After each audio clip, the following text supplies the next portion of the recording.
Scientific research has always been the cornerstone of the work of the Stress Reduction Clinic and the Center for Mindfulness. It is through rigorous clinical and basic science research that MBSR and other mindfulness-based interventions have been shown to be effective and useful to people from all walks of life.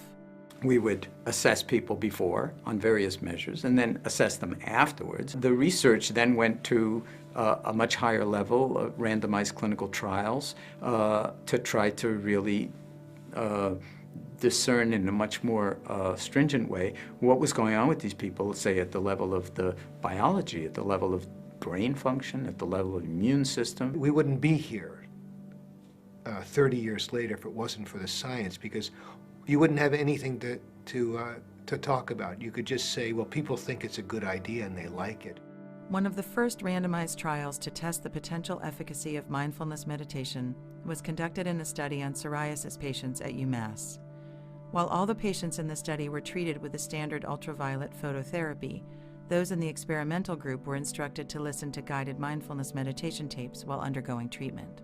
The group that was randomized to stress reduction were more successful in seeing the decrease in the psoriasis than the group that was not.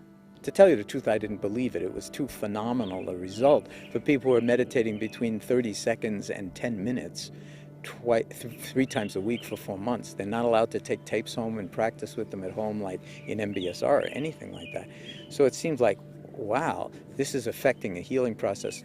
Another one was a study that we collaborated with Dr. Richard Davidson and his colleagues at the University of Wisconsin in Madison, and that was on a worksite study where we randomized a workforce into an experimental group who took the 8-week MBSR program and a control group who did not take it. We actually did it with not the traditional MBSR clientele, but rather with a group of highly stressed employees at a high-tech corporation in Madison. The study demonstrated that MBSR, compared to a control condition, did indeed change brain function in specific ways over the course of 8 weeks. We tested them with a flu vaccine and measured their antibody responses over the course of many weeks following the course. And what we found is that the participants in the MBSR group showed a significant boost in their response to the vaccine compared to the control group.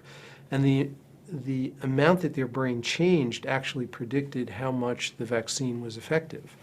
So this was really a landmark study in many ways, and really, I think, the beginning of the era of modern research on meditation.